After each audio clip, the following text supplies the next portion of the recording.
Добър ден, здравейте! Здравейте. Нали с маникюристка говоря, даваха ми вашия телефон, Да. препоръчаха ме. Ами обаждам ви се поради една причина, ще ходя на бал, на един специфичен бал и искам да си направя ногтите на жената котка. Дали можете да ми асистирате с това? Моля. Ногтите на жената котка. Ногтите на жената котка? Да.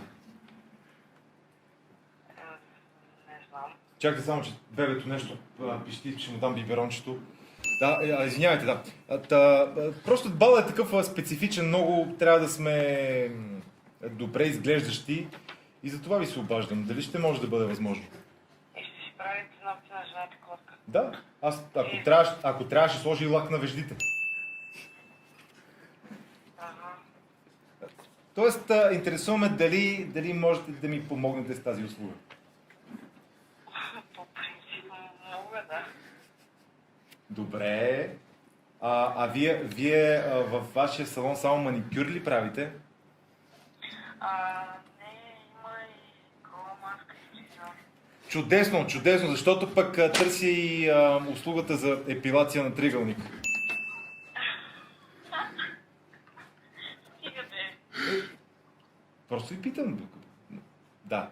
Добре, можете да ми да видя да речем някаква фейсбук страница или нещо в интернет, да видя снимки?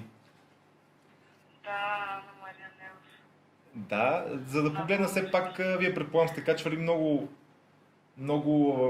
снимки на маникюр, на готови ногти. Да. Добре, как казахте, че е страницата? Ана Мария на български Нелов. На латиница или на кирилица? На кирилица Ана Мария на латиница. Защото аз го написах на латиница и ми излезе Лада Нива с Бали Сено.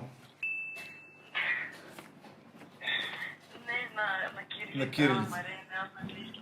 Да, ще по-късно. Добре, само ми кажете вече какво би горе-долу сега. Ясно е, че не може да ми кажете точна цена, но горе-долу какво ще струва това?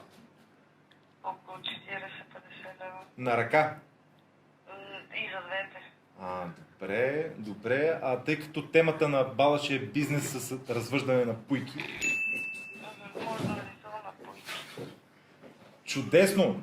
Това ще увеличи ли цената? Не, ще ви смъкна малко.